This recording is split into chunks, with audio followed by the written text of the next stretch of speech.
प्यारे बच्चों, आज हम कक्षा 3 का पाठ 3 इठलाती बूंद के बारे में अच्छे से पढ़ने की कोशिश करेंगे और उसके बाद उसका अभ्यास करेंगे। तो पहले हम इस पाठ 3 कविता में जो इठलाती बूंद का जो जिक्र है, क्या कहती है ये बूंद और कहाँ कहाँ से होते हुए कहाँ जाके ये पहुँचती है, अंत में उसका हम वर्णन करेंगे, पढ़ेंगे। नन्ही सी बूंद सागर की लहरों पर झूलती झूमती इठला रही थी। उसका मन कल्पना की उड़ान भर रहा था। नन्ही सी बूंद सागर समुद्र की लहरों पर झूलती झूमती मतलब घूमती हुई इठला रही थी, इतरा रही थी।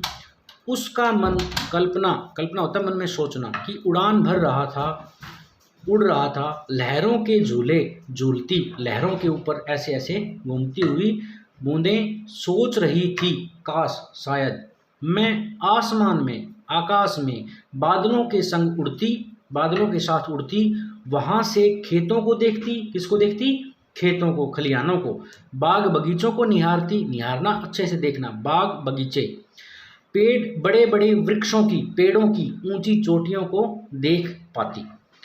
यह सोचते सोचते उस पर सूरज की किरणों का चौंधा पड़ा, गर्मी पड़ी।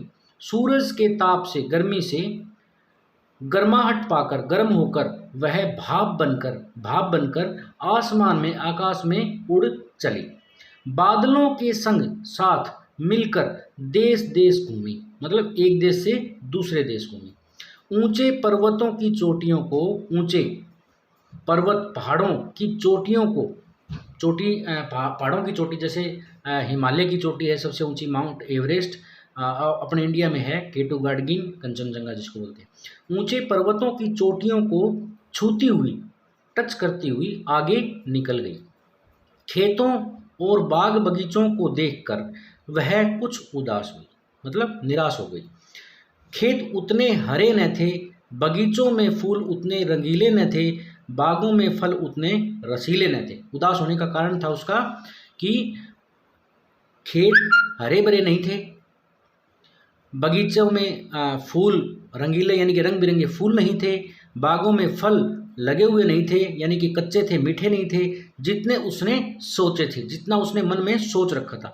किसान बार बार, किसान जो खेती करता है वो आसमान की ओर, आसमान की तरफ, आकाश की तरफ ताक रहे थे, देख रहे थे। उनके चेहरे पर उदासी थी, वो उदास थे। वे सूखे खेतों को देखकर निराश, उदास, हताश कह सकते हैं हम थे। ये सब देखकर बूंद का सारा उत्साह, जोश ठंडा पड़ गया। क्यों? क्योंकि उसको तो जो सोचा था वो वैसा मिला नहीं। वो तो सोच रही थी खेत हरे भरे मिलेंगे, बाग बगीचों में रंग बिरंगे फूल होंगे, फल होंगे, पर उसको ऐसा कुछ नहीं मिला। उसका मन दुख से पिघल गया और वह धरती पर आ गिरी, और वह बूंद किसान की आशाओं को पूरा करते हुए जमीन पर आकर गिर गई।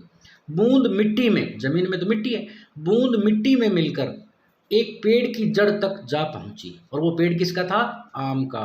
पेड़ के तने ने उसे ऊपर खींच लिया, तने से, तना बीच वाली डाली होती है, ऊपर खींच लिया और उस टहनी तक पहुंचा दिया, उस शाखा तक पहुंचा दिया जहां फल लगे थे, मतलब जहां वो फल लगा हुआ था। किसान बाग में आया तो रसीले रस भरे आमों को देखकर उसका मन झूम उठा, खुश हो गया, क्योंकि वो बूंद किसके पेड़ में गिरी थी? आम के पेड़ की जड़ में गिरी थी। जड़ से तने में, तने से ऊपर टहनी में, टहनी से वो आम के फल में पहुंच गई।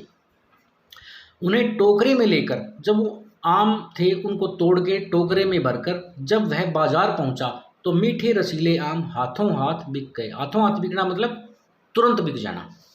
जानते हो उस बूंद का क्या हुआ? अरे, जो रसीला आम तुम चूस रहे हो उसी में तो वह बूंद छिपी है। यानी कि वो बूंद कहाँ चली गई? अंत में उस आम के अंदर चली गई।